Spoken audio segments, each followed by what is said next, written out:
Yes, welcome back everybody to Altcoin Daily. My name's Austin. In today's video, I want to share with you a series of charts on where we are right now in the crypto market, as well as the latest altcoin news that you should know as an investor. So, like always, check the timestamps down below in the video description. Just have to hit the like button real quick. And let's jump in, starting with Bitcoin. This is the latest data from Glassnode. Bitcoin exchange net position change shows potential bottoming and a next leg up, meaning less supply on exchanges leads to subsiding selling pressure. So, in other words, the Bitcoin supply on exchanges is falling fast. I know it seems we've been sharing news like this for weeks now, but that's because we have. Bitcoin is getting sopped up off of exchanges for weeks, months now, almost a year now. This was May in 2020 when, the pandemic hit. We see that heavy Bitcoin accumulation started to happen. We did have a little blip up, a little sell pressure in the middle of last year. But since the end of 2021, September 2021, the data is very clear. Now, we will talk more about Bitcoin supply later in today's video, but first, coming back to this data, a potential bottoming. This is showing Bitcoin on exchange net position and how it changes. So in this chart, I think the thing to pay attention to is the exchange net position change. Now, the green is Bitcoin supply flowing onto exchanges, pushing the price down, and of course the red is fewer coins available on exchanges, pushing the price up. In summation, what this means to you is the last 4 times the net position change got this low, like here, like here, like here, like here, that signaled the bottom into our next leg up. We have just hit that metric again. So Bitcoin is looking bullish. And by the way, just to give you both sides, we could easily be rejected off this line and go back and bear. Anything could happen, but usually the trend is your friend, and this trend is pointing bullish. So that was Bitcoin. What about Ethereum? Well, chart number 2, out of around 4 to 5 today, chart number 2, Ethereum's market value is back above $3,100 after bottoming out at $2,960 to start the week.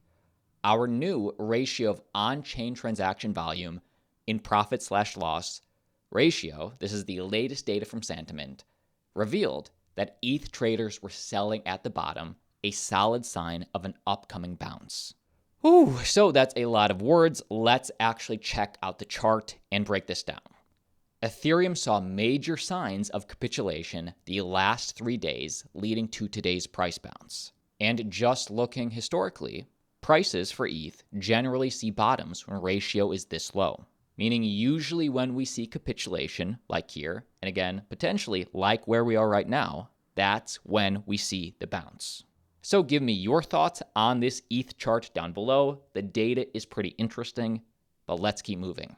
Next up, chart number 3, looking specifically of the amount of BTC on exchanges. 25,878 Bitcoin were moved off of exchanges in the last 24 hours. This is the largest difference between outflow and inflow in 5 weeks. Historically, large quantities of BTC moving off exchanges leads to price rises given a few days for the pattern to hold. So if the pattern holds, much like what we've seen before with BTC outflows, expect the bounce. Expect the bullish trend to continue. And next up, very quickly, what about altcoins? And we will be covering altcoin news on the latter half of this video. But right now, what does the data for altcoins like Chainlink say? Chainlink's MV/RV ratio over the last year measures the average profit/loss of addresses that acquired Link in the last 365 days. Each time this metric has fallen to at least negative 28.25% since 2018, it has signaled a market bottom resulting in massive gains. The MV/RV recently hit negative 48% and some change, and currently sits at negative 39%, which is way lower than what has signaled a market bottom for altcoins in the past. So this data is pretty self-explanatory. If you're invested in this market, this is the data you like to see. Now the next question that I have is this a local bottom? Meaning will this just be a small bounce with lower lows to come? Or is this a much more significant bottom in the overall bullish uptrend? By the way, if you're interested in staying up to date in this crypto market, click subscribe, turn the bell notifications on. You do not want to miss a daily video. But now let's zoom in and talk about what we need to see for bullish or bearish confirmation. In order for me to feel much more comfortable in saying, hey, this was it. This was the big bottom we were looking for. I need to see a series of higher highs. First off, we have some resistance around the 48,500. Again, the ultimate top at 65, maybe 69 up here. And of course, this 21-week moving average. All these are little battles in the overall bullish war we have to win. So that's what I need for bullish confirmation. And of course, for bearish confirmation, is this just a dead cat bounce, so to speak? Well, then we would start seeing a series of rejections and a series of lower lows. You tell me, comment below what you think right now. We're all checking the comments. And by the way, if you're looking for the cheapest place to buy cryptocurrency, literally zero fees, check out sponsor of the channel, the FTX app. There's a link down below. Use our link and/or use code Altcoin Daily and receive a free coin every time you trade at least $10 worth of crypto. Link down below. Take advantage. And next up, let's talk about the altcoins making news today. President Biden has just tapped former Ripple advisor as their new vice chairman of the Federal Reserve. So if you hold XRP, today is your day.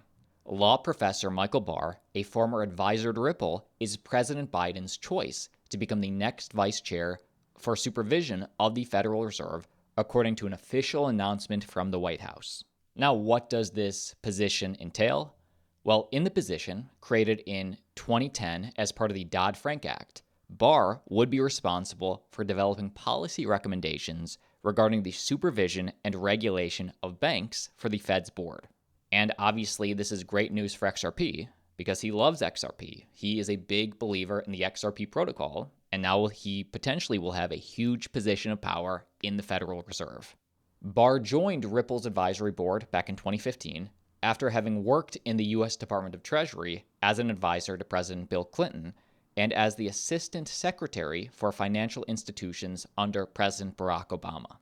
In a direct quote from Barr from back in 2015 on why he liked XRP, why he was excited to join Ripple, I'm excited to be joining the advisory board of Ripple Labs.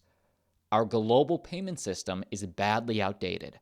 I think innovation in payments can help make the financial system safer, reduce cost, and improve access and efficiency for consumers and businesses alike. So a long-term believer in cryptocurrency in general, as well as a believer in Ripple as well, and now he's about to get the nomination for vice chair of the Fed. Next up, what is the latest news regarding Cardano? Well, in this about 2-minute clip, Charles Hoskinson is going to hit on 3 different things. Number 1, he's going to tease a big announcement for the end of the year. He'll do that right at the beginning. That happens fast. Number 2, he'll talk about how the Cardano blockchain is aiming to solve privacy and encryption in the information age. He'll talk about it. You'll see this. And number 3, Charles will talk about what is the importance of Hydra for Cardano to scale on a global level. This is about a 2-ish minute clip. Watch this. What is the next significant evolution of Cardano? Something we may have never heard of yet. Oh God, yeah. I got one really big special announcement that I've been saving for a very long time that I will do at the end of the year that I think everybody's going to be really excited about. It's almost ready for that. Homomorphic encryption projects and healthcare and biotech. Yeah, there's definitely a lot of things we're looking at there. And so for those of you who don't know, homomorphic encryption is part of a collection of techniques that enable you to operate on encrypted data without decrypting it. And you say, but why should we care about that? What's the point of that? Well, let's say you want to do a Google search and you don't want Google to know what you're searching for. Or let's say you have a bunch of medical records and you want to mine those medical records for a particular query. How do you solve that problem right now? You have a data room. Somebody sees the non-anonymized data. They do a bunch of magic and then they give you the answer. However, the person in the room can see the private medical data. Homomorphic encryption allows you to, without a data room, without a special actor who's trusted, be able to mine that information, get the answer back, but no private information is leaked. So it's an enormously useful thing. Why don't we always do this, Charles? Well, the problem is that homomorphic encryption is too slow. Google search could take 1,000 years. Now, what does this have to do with blockchain? Decentralized autonomous companies can't keep a secret. Blockchains can't keep a secret. It's common sense. It's public, it's transparent, it's open. With homomorphic encryption, changes the narrative a little bit. They can, and you can operate on that and do all kinds of really cool stuff with it. Hey, Charles, what is the importance of Hydra for Cardano to scale on a global level? Because a lot of people in the Cardano community and outside of the Cardano community are looking at Hydra as this panacea that is like, it's like when Jesus was born. No, it's not like that. We have pipelining and important endorsers and a lot of optimization. That plus improvements in the way that applications are developed will massively scale Cardano. Then you have sidechains come, and that means a lot of traffic gets pushed into other domains, computation layers. So that's one way that we can shard and scale. So Hydra is a great 2023 technology, which is going to substantially chip away at certain use cases and make them a lot easier for our network to handle. Rollups will do the same. Sidechains will do the same. In the meantime, 2022, this year, as part of the Bashu agenda, we have pipelining and we have input endorsers. And that is where you're going to see the most significant gains in throughput. All right. Very interesting to stay up to date on the progress of Cardano. And next piece of lower cap news in the play to earn space, the Moonscape game is here. Just as a reminder, Moonscape is the Metaverse's latest play-to-earn city-building game. To me, I think of this like an Age of Mythology or like some of those old-school games I used to love playing. Obviously, this is the next generation, NFTs, play-to-earn. And the news today is this: Moonscape is here, early access is live now. Moonscape is the latest DeFi game to be released in the Moonbeam blockchain, and in this version, you can explore the map, extract resources, use core features inside of buildings, fight aliens, attack cities, and stake in DeFi pools. So again, this is the early access on the Moonbeam blockchain, and it's cool to see how the gaming space is developing, incorporating DeFi, NFTs, etc. Anyway, that is the video. My name's Austin. Like always, see you tomorrow. Have a great day.